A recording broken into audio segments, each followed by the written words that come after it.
And welcome to Hannity and Combs. We get right to our top story tonight. Now, earlier today, the unrepentant terrorist Bill Ayers, he sat down with Chris Cuomo of ABC News for an interview this morning on Good Morning America. Barack Obama was campaigning to be president. The analogy is if John McCain had an association, somebody had a coffee for him in his house to launch his political career, who was blowing up abortion clinics but never hurt anyone, you don't think that would be relevant? I think the content is relevant, but let's go back again. The content of the Vietnam protest is a content where there were despicable acts going on, but the despicable acts were being carried out by our government. I never hurt or killed anyone.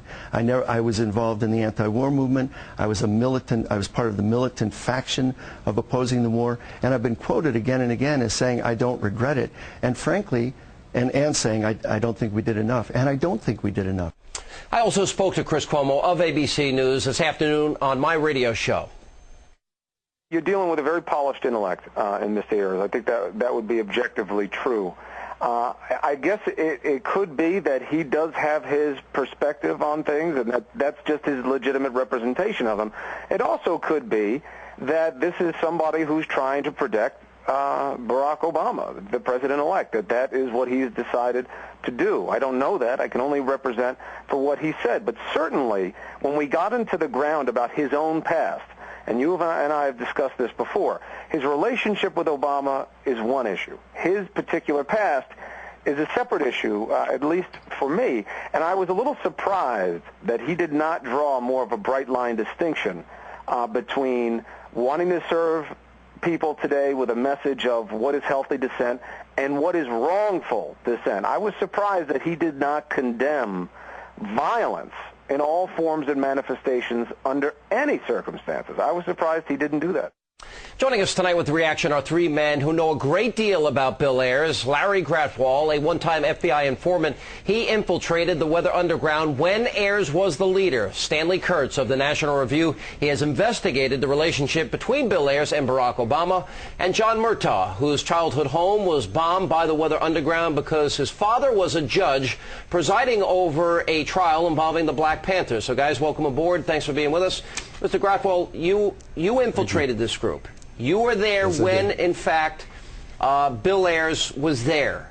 He had given you, because I've talked to you before, he had given you specific details. He even told you to pick the location of where to set off the bombs, showed you how to build bombs. Give us the details of your life with Bill Ayers.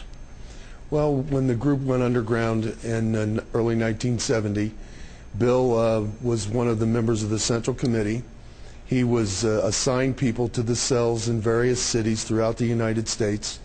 I was assigned to Detroit, and we were planning to bomb the DPOA building in the 13th precinct. He told us what the bomb should contain, fence staples and nails in order to injure people and kill them. When I protested that one of the bombs would destroy a restaurant, Bill said, well, sometimes innocent people have to die in a revolution. Yeah. So his position that he never tried to intentionally hurt anyone is simply not true. Yeah. So, but yes. Your time with them, he is, and as we can hear in this interview with Chris, and I thought Chris did a good job this morning, he is presently an unrepentant terrorist. He is a terrorist. There's no difference in sitting across the table from Tim McVeigh or an Al-Qaeda member, is there? Not in my opinion. No. And the line he tries to draw that they simply were involved in property damage, as I've indicated, is simply not true. But even if that were the case, what's the justification for bombings? And that's a terrorism to me. Well, it is terrorism. I mean, as we heard in the interview with Chris this morning, he doesn't regret it. And he said that before. We have an image of him stomping on the American flag, free as a bird, guilty as hell. What a great country. And then in the New York Times on September 11th of all days, that's the day he said, I don't regret setting bombs. I wish we did more. Now, you, John, your dad was a judge presiding over the Black Panther trial. Mm-hmm. There were how many bombs set outside your house? 4 bombs. February 21st, 1970. I was 9 at the time, Sean.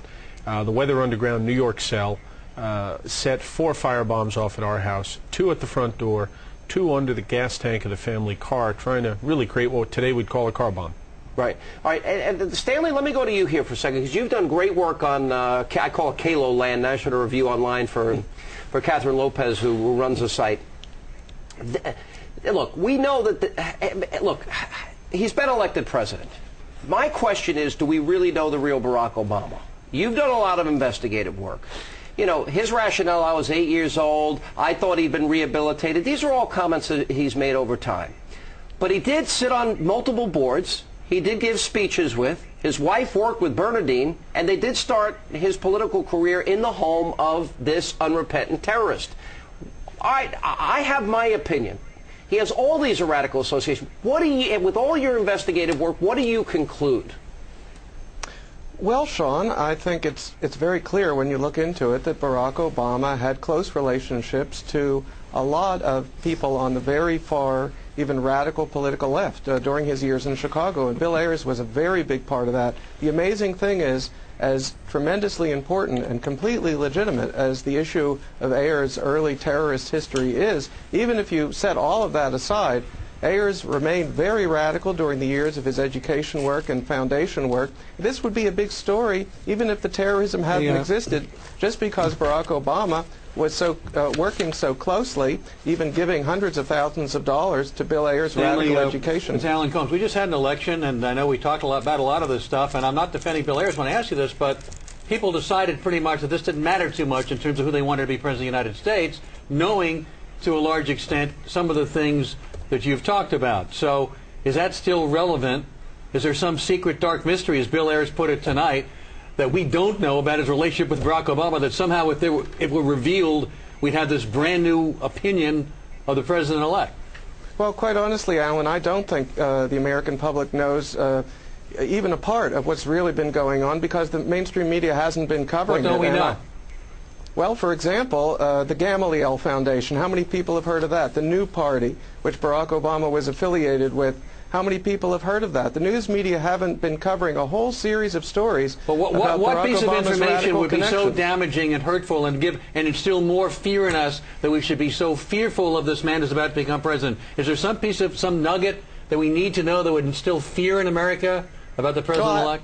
I don't think that's the way to put it. I don't think we're looking for a killer, destructive piece of information, but a total pattern which shows that Barack Obama, as he portrayed himself during the campaign, as a moderate, pragmatic, common-sense kind of person, that's not really the true story, that his real sympathies are with the pretty far left end of the spectrum. Should he not have a chance to spread his wings as president once he gets into office and be judged on what he does, or should we prejudge him not after only a week and a half of him being president-elect? No, I think we should keep in mind a whole bunch of stuff that the media hasn't reported, because I think Barack Obama is not going to do all the most radical things in the world right away, but I think he sees his election, based on his philosophy from the past, as an opportunity to begin to shape the culture in a far more leftward direction. And I don't think the public knows that. 12 years as a legislator, and he's not been a crazy left-wing radical as has been yes, he has. No, he is not. Well, his legislative record in Illinois is very far left, and frankly, I don't think the McCain campaign did a good job of connecting the dots on all that. Very mainstream Democratic. Anyway, we'll